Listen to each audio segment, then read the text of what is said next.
is snowfall over a region? And I have a very simple question. How much snow fell?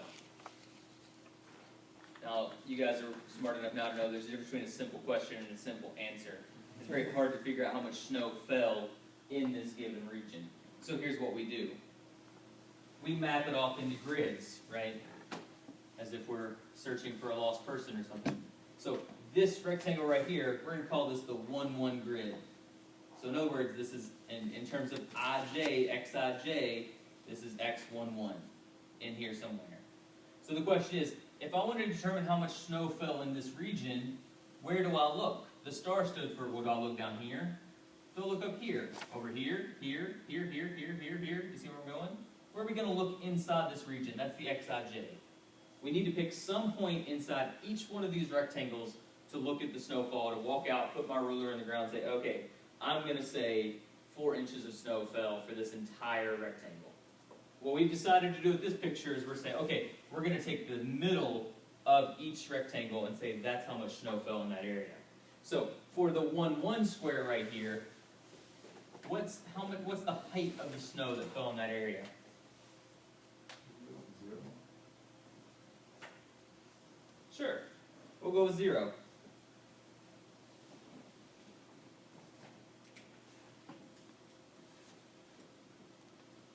So in rectangle 1-1, you guys are telling me 0 inches fell. Now, that's not very interesting. Let's go on over here. Right, this is x2, y1. So this is rectangle 2-1. How many inches of snow fell there? Sure, 16.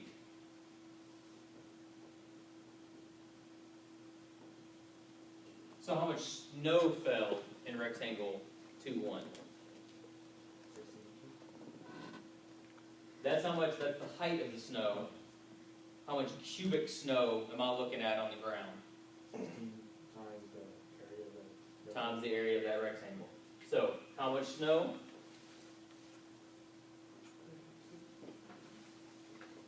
This would be 16 times, he said it exactly, times the area of this rectangle. So, what is the area of that rectangle?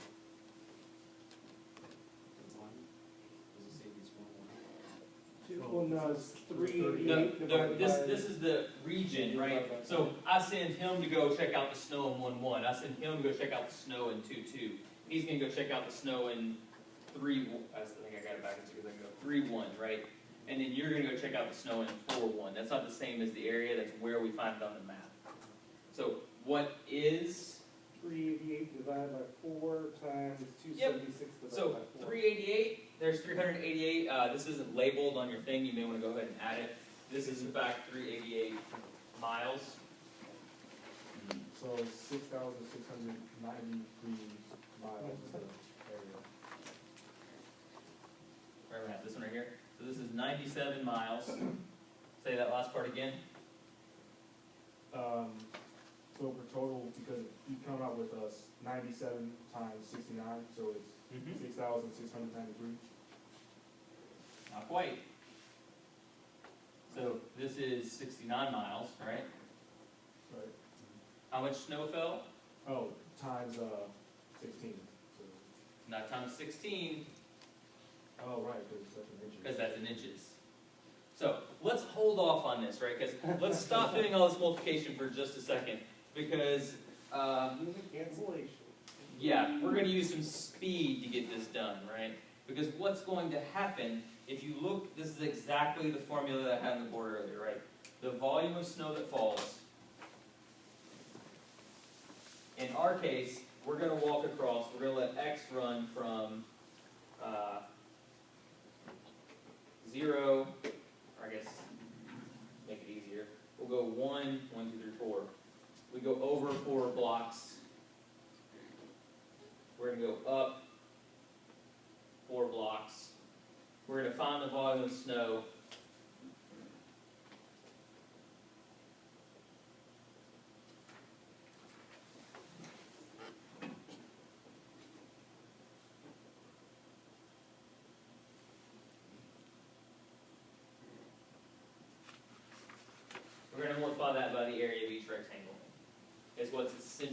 going to happen here. So, you guys have already mentioned to me, you've already got a lock on what the area of these rectangles is the same. This is just like when you did those Riemann sums, you knew the width of those rectangles was never going to change. Here we know the area of these rectangles isn't going to change. So the only thing you had to find out then is what the height of the snow is at each one of these. So, how much snow fell? You want the number?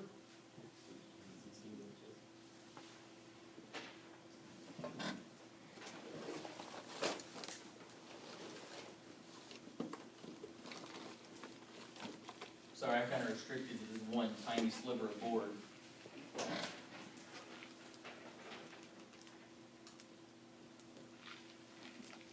Well, we know that the area of each one of these rectangles is going to be exactly the same. That is, we know that they're each going to be 69 miles times 97 miles. Is everybody comfortable so far with the double integral idea that I'm doing? At least the idea that we're going to add up each one of these rectangles. Yeah. So, I'm asking that because what I'm going to do now is I'm going to factor out the area of each one. So now all I literally need to do is to find the height of each spot. So, what's the height there? 0. 8.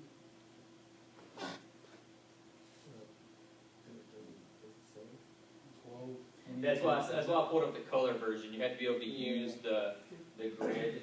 So, let's see, which one are we on? 16:8. We're right here. 7 or 6. So each one of these colors accounts for a range of 4 inches. So here, we're less than 8 inches, so we're between 8 and 4 inches. What do you guys want to call that? 6, right? Because it's getting closer to the 8-inch mark. It's just not quite there yet. I like that, so we'll go with 6. And because I'm short, I'm going to move on down here. That's fine. We're going to go up this grid. 10-ish. Yeah. Concrete? Yeah.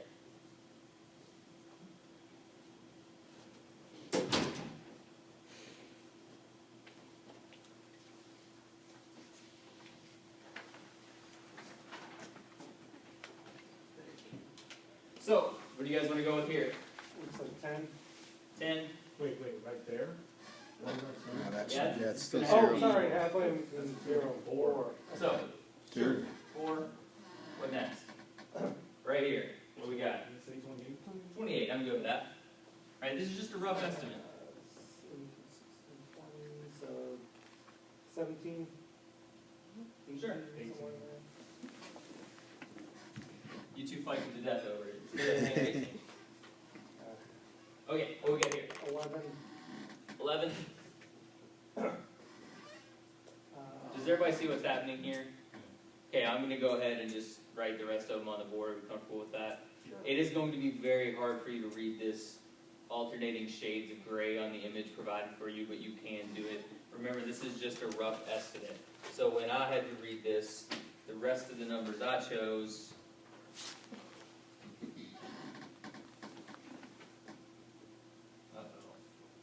I might have gone all in a different direction.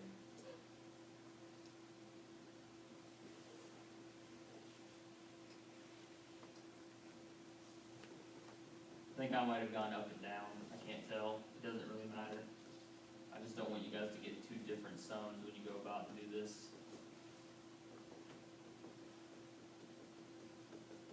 Oh, it looks like you started from the top. Yeah.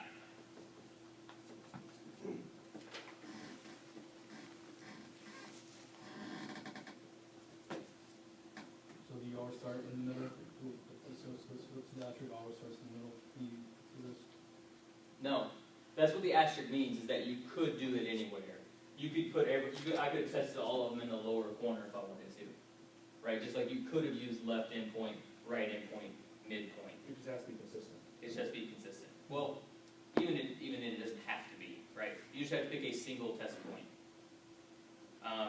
The trick is, right, you guys can look ahead already on example 2. We're already getting ready to ditch the Riemann sum notation. with a Riemann sum, just like whenever we made you guys do the Riemann sum for the area underneath the curve and the rectangles, the Riemann sum is just here. The whole reason I'm talking about this is to give you an idea of what's going to happen.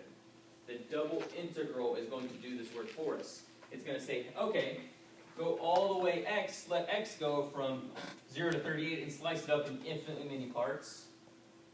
Let y go from 0 to 276 and slice that up in infinitely many parts. Right? Because we don't want to sit down and do this over and over and over again. Here I slice it up to 4 and 4. You guys want me to do this again? 5 and 5, 6 and 6, 7 and 7. And I'm going to get a finer and finer mesh. But that's what we developed the integral for, right? That was the whole point of developing this as a tool. So, to finish this up,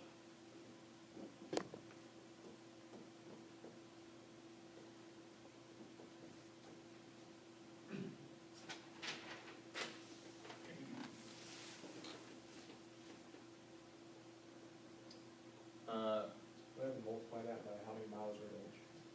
yes we do.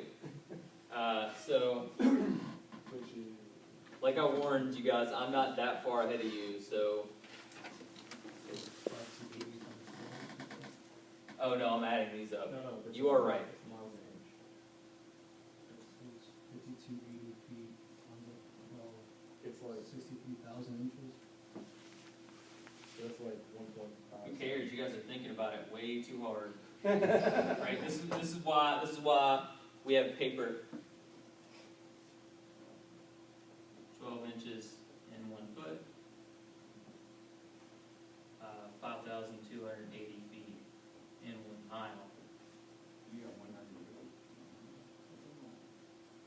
You're gonna have to, I might have added wrong. That's possible. you need another one of your foot and, oh, you're gonna make it into miles. Oh. The whole thing is gonna be miles of snow. Right. I Okay. don't know about you guys, but when I think about miles of snow, it makes me happy.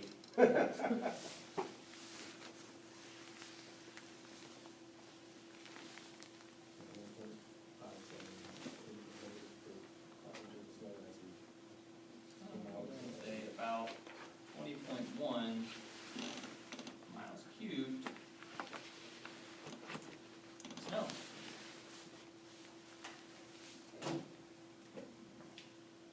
That's a lot of cubic miles of snow. Now, that being said, you have to remember that we're stretching this out over 388 miles by 276 miles. So this is a lot of ground being covered. But That'd be one heck of a snowball. yeah, if you're Mr. Plow or the Plow King in this scenario, classic Simpsons reference, anyone, you're very happy. So, I have a question. yes, sir. So I didn't understand. So the numbers that you